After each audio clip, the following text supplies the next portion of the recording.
આ દુનિયાની વહુ જો કેવી બધી આમ મસ્ત તૈયાર થઈને રહેતી હોય અને કેવી સરસ લાગતી હોય, અને આ મારી વહુ જો હાવ ચિત્રે હાલ.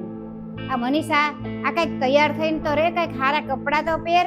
મમ્મી, મેં એમ વિચાર્યું કે પહેલા બધું ઘરનું કામ કરી નાખું પછી તૈયાર થાવ. તારાથી તો ઘરના કામ જ પૂરા નથી થતા. કેટલા વાગ્યા તો હજી તારે કામ જ બાકી છે. અને અમે જ્યારે કામ કરતા હતા ને, અમે 10 વાગ્યા નવરા થઈ જતા હતા. સવારે વહેલા 5 વાગે ઉઠીને બધું કરી લેતા હતા. અને તું તો નોકરીએ નથી કરતી તોય આવી છો હાવ. અમારા છોકરાને જો બિચારો આખો દિવસ નોકરી કરે અને ઓવર ટાઈમ કરે છે. અને એ બિચારો એટલે ઓવર ટાઈમ કરે છે કે ઘરમાં કાંઈક આપણને મદદ થાય. અને તું તો કાંઈ કરતી નથી નોકરી કરતી, તોય આટલું બધું તારે વાર લાગે છે.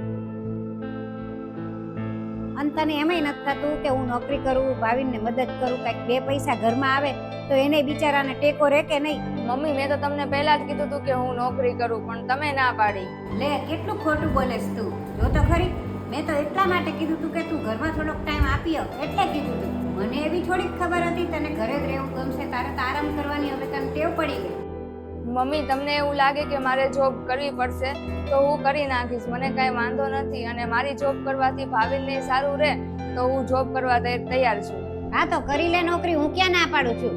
પણ નોકરીની યારે તારે ઘરનું કામ બધું કરવું પડશે, એટલા માટે તૈયાર રહેજે તું. પછી એવું ન કરતી કે ઘરનું કામ હવે હું નહીં કરું. પહેલા ઘરનું કામ પછી નોકરી, એ માટે તૈયાર રહેજે તું. મમ્મી, તમે એની ચિંતા ન કરો, હું ઘરના કામે કરી નાખીશ અને જોબે કરીશ, બધું મેનેજ કરી નાખીશ. આ કેટલા વાગ્યા, હજી સુધી આવી નહીં. આને તો રોજ મોડું થઈ જાય છે.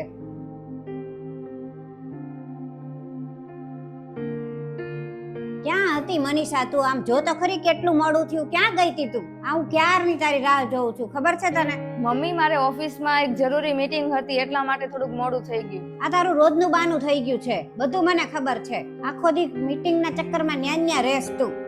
મમ્મી, હું કઈ બહાના નથી બતાવતી. અને તમને શું લાગે છે હું ત્યાં મોડે સુધી કામ કરું છું તો થાકી નહીં જાતી હોઉં? થાકીને આવી છું તો જાણે મોટી મજૂરી કરીને આવી હોય એમ કેસ? મમ્મી, તમે આમ કેમ બોલો છો? હું તો આ તો કેમ બોલું, એવું જ તે કહું ને. સવાર કેટલી વહેલી વઈ જાસ, અત્યારે કેટલી મોડી આવે. હું કરું? શરમ જ નથી રહી કાંઈ. મમ્મી, મારે ઓફિસમાં મીટિંગ હતી એટલા માટે મારે મોડું થઈ ગયું. અને એમાં તો તમે આટલું બધું કેમ ખરાબ બોલો છો? હજી તોય મને પૂછાશ કે મેં હું ખોટું કર્યું એમ? મેં તો તને ખોટી નોકરી કરવાની છૂટ આપી. મને શું ખબર કે તું તારી રીતે કર્યા કરીશ બધું? હું શું મનમાની કરું છું? મને કયો તો મને ખબર પડે. મમ્મી, દર વખતે બધી વાત હું જવા જ દઉં છું, પણ આજ તો તમે મને કહો જ કે તમે જે છૂટ આપી છે એનો મેં શું દુરુપયોગ કર્યો? જવા દે હવે, મારી યારે લપ કરવાને જાને. મમ્મી, તમે તો મને પહેલેથી જ સંભળાવો છો. જ્યારે હું નોકરી નહોતી કરતી ત્યારે તમે મને એમ કહેતા હતા કે નોકરી કર, અને અત્યારે નોકરી કરું છું તોય તમે મને સંભળાવો છો.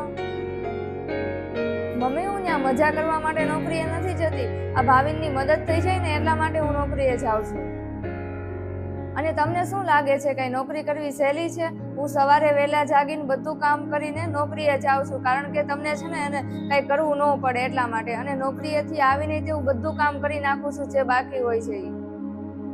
હું થાકી જાઉં છું અને ક્યારેક ક્યારેક તો એવું થઈ જાય છે કે નોકરીએથી હું આવું તો મારો છોકરો સૂઈ જાય છે, એને મળાતું નથી મારે.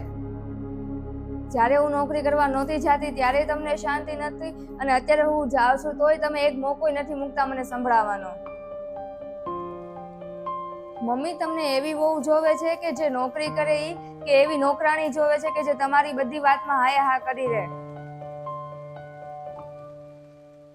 આ વિડીયો દ્વારા ખાલી એટલું જ તે કહેવાનું કે જે સ્ત્રીઓ અત્યારે ઘરની જવાબદારી અને નોકરી બેય સંભાળે છે એને સલામ છે.